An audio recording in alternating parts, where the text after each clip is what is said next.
How to cook a rack of lamb with sweet potato dauphinois. Hello everybody, my name is James Howe, this is Chef at Home, and it's that time once again to have a look at one of my favourite recipes. And over the next few weeks this little mini series is going to be all about spring dishes. So let's jump in with number one. Okay, so job number one, we're going to start off by finely dicing a shallot. Can't find shallot, then just get yourself a red onion. A white would even do the trick. The shallot just works better just because it's that little bit more delicate, a little bit sweeter flavour. But once you've got that diced, it's into your little pot. Then we've got some garlic. They're only little, so I'm going to do about 3 cloves. All I'm going to do is just give them a quick rough chop. Don't have to be too fine. You'll see why in a little bit. They're cooking the same time as the shallots, so they're absolutely fine and tucked together, don't worry about that. Next, sweet potato. Treat it like any other spud. We're just going to take that peel off. Then top and tail, just nip the tip. Now we need to slice it really finely, and I always find the easiest way to do that is to give us a flat edge to work with, so that can sit on the chopping board and it's not going to run around, whereas this, you try chopping and it could roll all over the place, could end up taking a finger off. So it's much easier to do it like this. Very finely. Just slice through. And when that's done, empty it up. Next, we've got some spring greens. Part of the cabbage family. Get these lovely big leaves come off. So just whip off however many you need. The first thing is, if you can see this root down the middle, you need to whip that out. So just run the knife at either side of it. It's a bit like removing the bone from any meat or anything like that. So you end up with this nice thin root out, and you've got the majority of the vegetable left. Then once the root's out, cut them into sort of like crescent, half moon sort of shapes. Lay them all on top of each other, fold up, so you've got a fat cigar sort of shape, and then slice down quite fine again. When you pick it up, you end up with these lovely ribbons, and then into our pot. And then for our lamb, I've got this lovely half rack, and it's still got fat on the outside, and that's what's going to give it that lovely juicy flavour.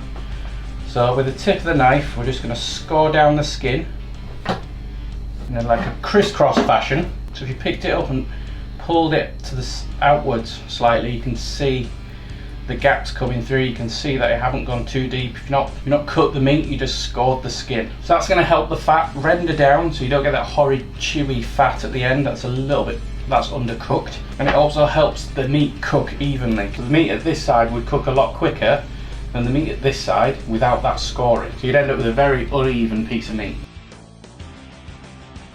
Onto the cook section now. Just got a little saucepan on here, medium heat. Splash of oil, you know the drill. And then into there, a little knob of butter. Into here I want 2/3 of that garlic and shallot that we chopped earlier. I'm just going to keep a little bit back and just allow that to sweat down. Just allow that to sweat down, so the veg in there, they soften, they become translucent, but they don't colour, they don't brown. So this is going to be the sauce that goes into the dauphinois. Into there, a few sprigs of thyme. As soon as it hits that butter, the smell from it, it just hugs your nostrils. It's beautiful. And then a little splash of wine and a glug of double cream.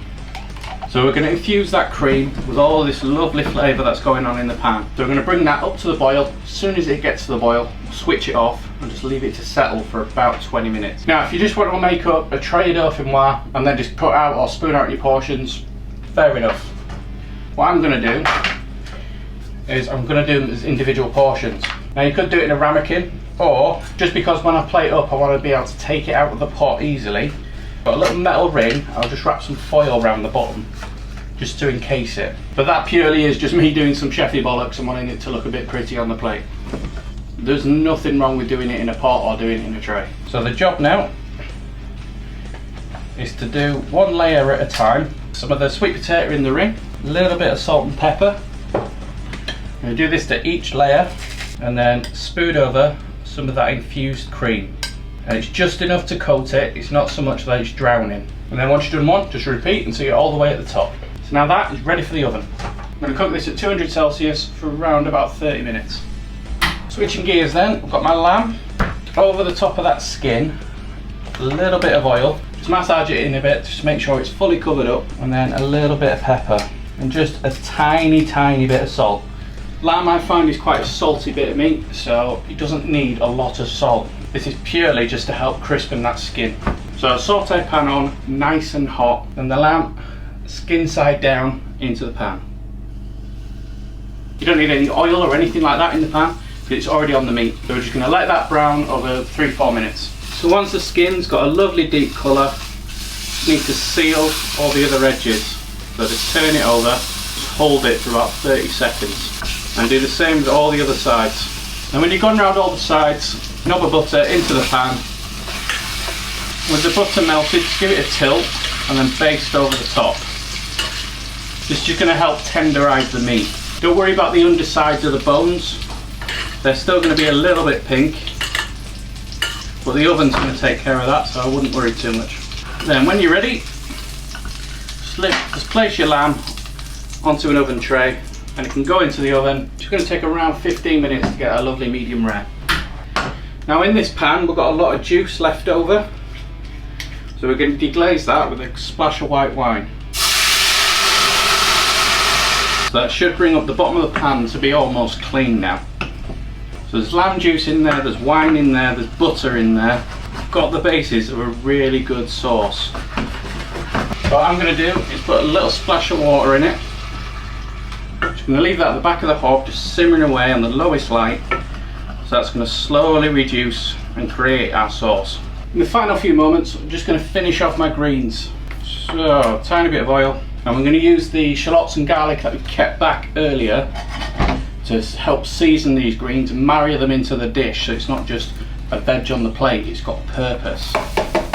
Then once the shallots and garlic have softened down, in with my shredded greens.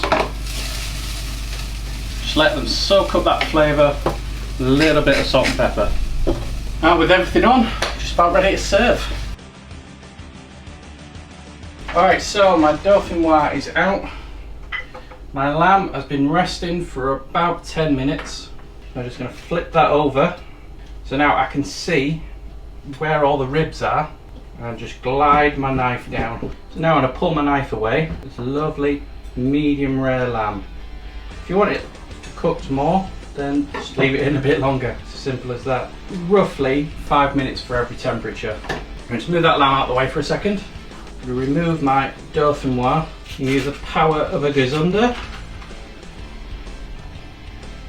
to lift that dauphinois onto the plate. Now I'm going to use my greens to make a cosy little bed for my lamb.